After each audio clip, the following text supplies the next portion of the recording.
OpenAI is about to step out of the app on your screen era and into the thing sitting in your house era. And the first device they're aiming for is a smart speaker that doesn't just hear you, it sees you. This isn't floating as some loose concept anymore. There's reporting around an actual product category, a realistic consumer price band, a rough launch window, and a hardware team that reads like an Apple all-star roster. The whole point is simple. OpenAI wants a physical doorway into daily life, something you talk to first, rely on first, and eventually make decisions with first, right from your home. And yes, the camera is the headline feature, not because it's a gimmick, but because it changes what a smart speaker even means. Instead of the old model, where a device waits for a wake word and then blindly follows commands, this speaker is built around persistent visual context. It can understand what's in the room, who's there, what's changed since yesterday, and how your routine is evolving. That extra layer, sight, is what lets the AI move from voice assistant to something closer to a context engine that learns patterns over time. The more it understands your environment,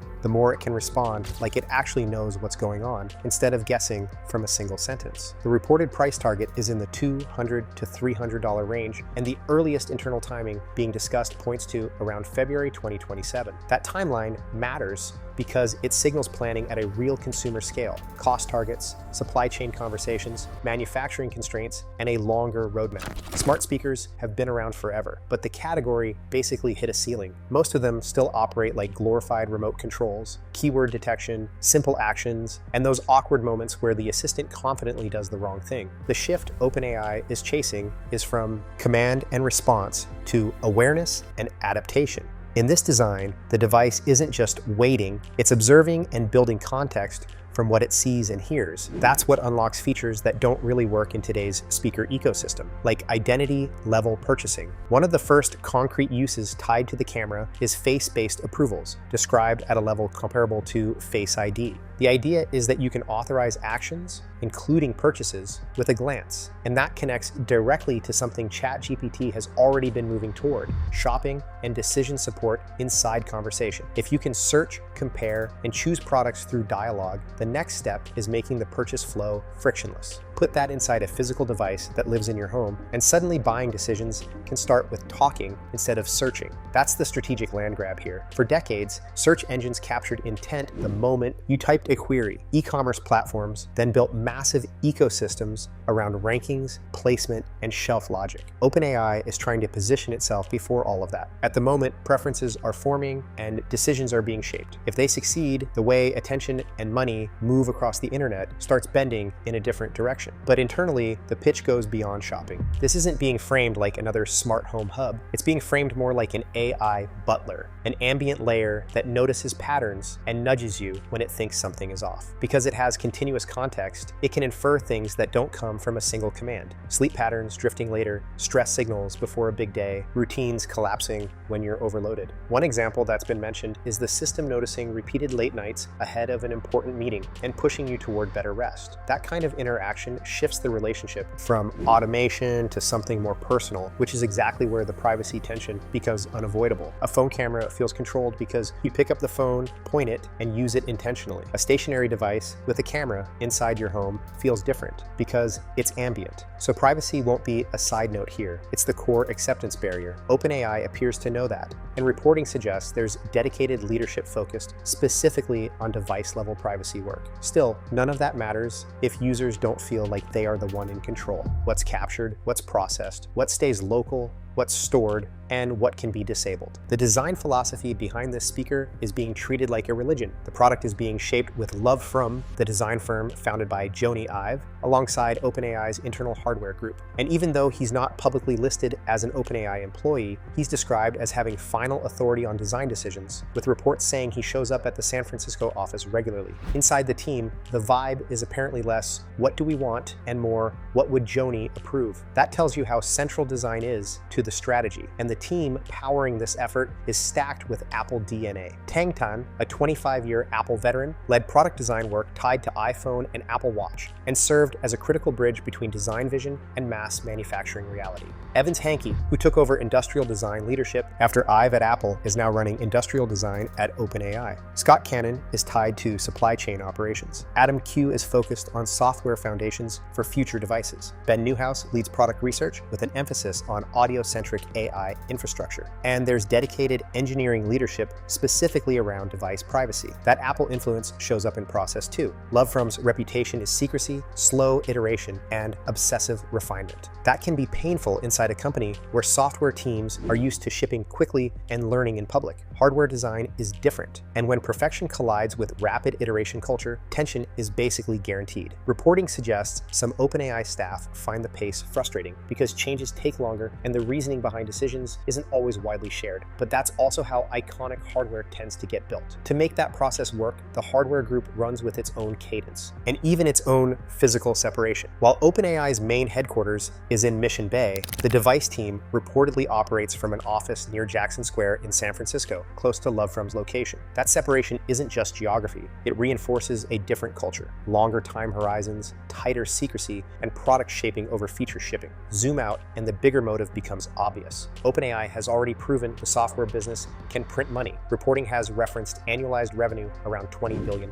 The next step is turning AI from an app you open into infrastructure you live with. Phones are both a strategic and practical bottleneck. Apple's ecosystem is locked down, and the phone form factor isn't ideal for an AI that's meant to be ambient, persistent, and emotionally aware. So OpenAI's roadmap points toward devices that naturally exist in shared spaces or on the body without demanding constant attention. The speaker is the first move. After that, the reported roadmap expands towards smart glasses, smart lights, AI earphones, and a pocket-sized device that Sam Altman has hinted at in different ways over time. Smart glasses are expected to reach mass production around 2028, which lines up with similar timing rumors around Apple and Meta. There's also mention of a smart light prototype, though it's unclear if it makes it to launch. And the AI earphone project, internally referred to as DIME or Sweet Pea, shows how OpenAI is adapting to real-world constraints. Early plans reportedly aimed at a more phone-like device with an advanced 2-nanometer smartphone-class chip.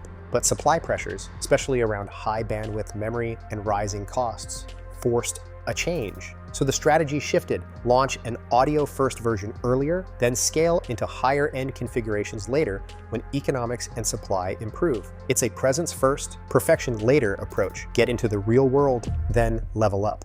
The manufacturing side also signals this is not a hobby project. Luxshare Precision, a major assembler for iPhones and AirPods, has been reported as securing assembly work for at least one OpenAI device. Goertek, known for producing components used in products like AirPods, HomePod, and Apple Watch, has reportedly been in discussions to supply speaker modules. These aren't niche experiments, they're the same production ecosystems behind the biggest consumer electronics on Earth. And Apple's reaction hints at how seriously this is being taken. Reports suggest Apple held an internal closed-door meeting in China tied to leakage risks and talent movement, which fits with the broader pattern. OpenAI reportedly hired more than 20 hardware experts from Apple last year, after hiring almost none the year before. Meanwhile, the battlefield is getting crowded fast. Apple and Meta are accelerating their own AI wearables plans: smart glasses, camera-equipped earbuds, wearable assistants, all built around the same core idea: visual context plus constant availability. The fight is shifting from who has the best model to who owns the interface where people interact with intelligence. Altman's public comments help explain the urgency. In a recent interview in India, he talked about how quickly AI progress has accelerated, faster than even he expected. He pointed to the jump from basic math struggles years ago to high school level competence, to models competing in elite math competitions, and then to the claim that OpenAI's latest system solved 7 out of 10 previously unsolved research level math problems posed by mathematicians. His argument is that we're moving from competence into discovery, and in his mind, that pulls general intelligence much closer than most people assume, and possibly superintelligence sooner than expected. He ties that to safety and power distribution, pushing the idea that advanced AI shouldn't sit under the control of one entity because it becomes a global political lever where alliances and incentives shift unpredictably. He also addressed the viral energy myths that circulate online, like each ChatGPT query uses 17 gallons of water, or one query equals the battery of 10 smartphones. He described those claims as detached from reality, noting older data centers used evaporative cooling that consumed water, but that approach has been phased out in many modern builds. Energy is still a serious issue, but not in the cartoonish per-prompt apocalypse framing that gets shared for clicks. He was also blunt about space-based data centers. Launch costs dominate, and repairing GPUs in orbit is a logistical nightmare. He doesn't rule it out as a far future idea, but he doesn't see it as a major factor this decade. The conversation also leaned heavily into jobs, especially in India, where roughly 8% of GDP comes from IT and enterprise services. AI coding tools like Codex are already reshaping that sector by compressing development costs. Altman acknowledged disruption, but pushed the adaptation framing.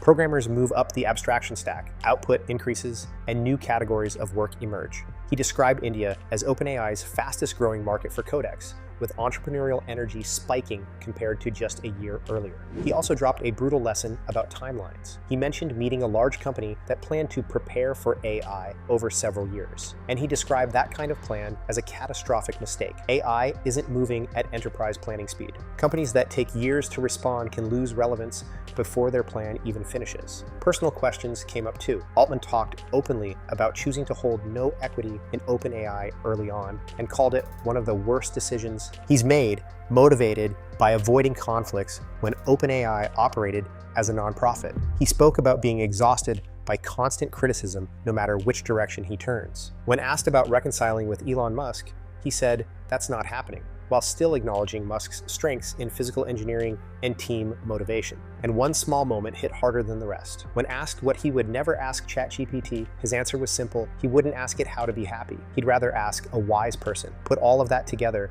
and the hardware push makes total sense. AI capability is accelerating, competition is compressing timelines, and the most valuable position in tech is becoming the interface layer, where humans actually meet intelligence. A camera-enabled smart speaker is OpenAI's first attempt to claim that layer inside the home. So here's the real question. Would you place an AI with a camera in your living space if it genuinely made your life easier, smarter decisions, less friction, more support, or is that a line you won't cross? Drop your take in the comments. And if you want the real story behind the world's fastest moving AI breakthroughs, make sure to like and subscribe to Evolving AI for daily coverage. Like, subscribe for more real AI updates. Thanks for watching, and I'll catch you in the next one.